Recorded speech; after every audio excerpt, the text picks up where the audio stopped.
In the grand tapestry of the epic Mahabharata, where the immortals or Chiranjeevi and the mortals clash, there exists a character shrouded in mystery and awe. Ashwatthama, born with the blessings of Lord Shiv, his life is a tale of might, valor, and an unending curse that has left him wandering the earth for millennia. But hold on, before we dive into this unique conclusion of his story, let's rewind and start from the beginning. Welcome to my channel, Eternal Wisdom of Bharatvarsh. Once upon a time, in the dense forests of ancient Bharat, a child was born to Kripi and Dronacharya. This was no ordinary child. He entered the world with a neigh instead of a cry, earning him the name Ashwatthama, meaning the sacred voice of a horse. A divine precious gem adorned his forehead, making him nearly invincible and immune to hunger, thirst, and fatigue. Dronacharya was a master of warfare whose prowess was unmatched, but despite his greatness, he longed for a son, a warrior who would surpass him. His prayers were answered when Lord Shiv blessed him with Ashwatthama. Ashwatthama's childhood was marked by simplicity and hardship, as his father, despite being a master of warfare, lived a modest life. The young boy often craved milk, a luxury his father couldn't afford. In a twist of fate, Dronacharya became the royal teacher or guru of the princess of the kingdom of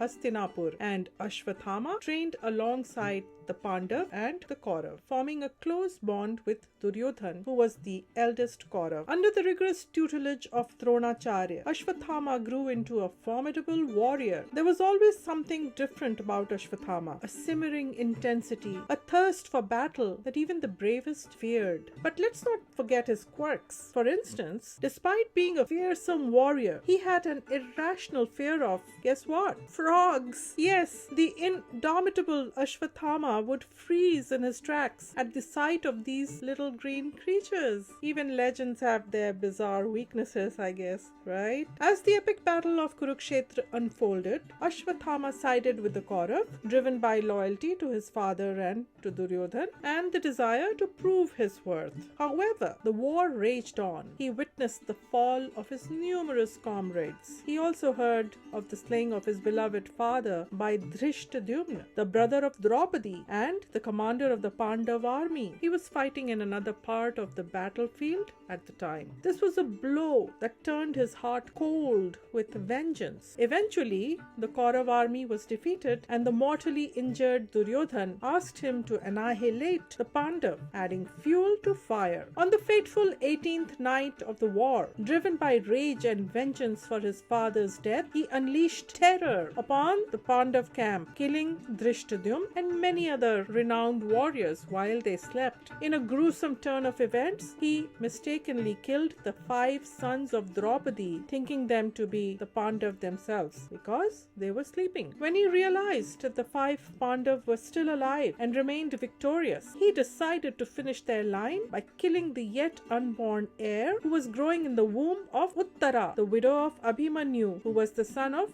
Arjuna and Subhadra. The weight of these mistakes would haunt him for the rest of his long life. The morning after the battlefield lay silent. In a fit of fury, he unleashed the Brahmastra towards Uttara's womb. Brahmastra is a divine weapon that could destroy the world. Shri Krishna, knowing the catastrophic potential of this weapon, managed to defuse the situation, saving the unborn royal successor, who was later named Parikshit, which means the one who has been tested. But Ashwatthama's fate was sealed. As punishment for his deeds, Shri Krishna had to curse him to live on the earth for eternity with unhealed wounds and without peace and companionship until the end of time. He said, "The wound caused by the removal of this gem on your forehead will never heal, and you will suffer from leprosy till the end of Kali Yuga, alone forever. You will not be able to communicate with anyone." The gem on his forehead, once a symbol of his invincibility, was ripped off, leaving him in constant agony with a wound that would never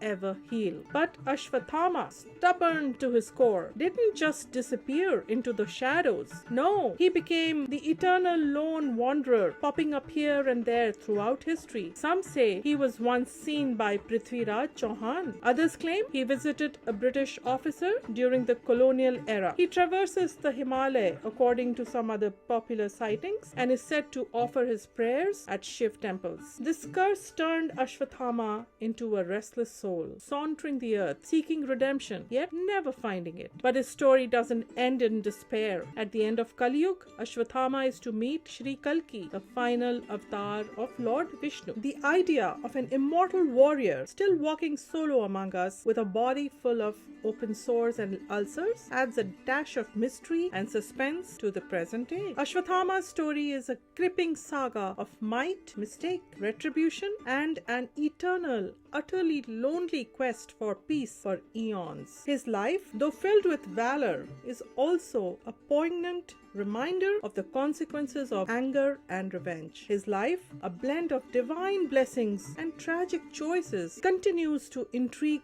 and inspire, reminding us of the line between heroism and hubris. So, next time you hear a strange noise in the dead of night or see a lone shadowy figure vanish around the corner, remember, it might just be Ashwatthama, the Chiranjeevi who is doomed to live on with neither rest nor companions nor peace, the cursed Chiranjeevi. Stay tuned to my channel for more fascinating stories from our brilliant past where ancient legends come to life.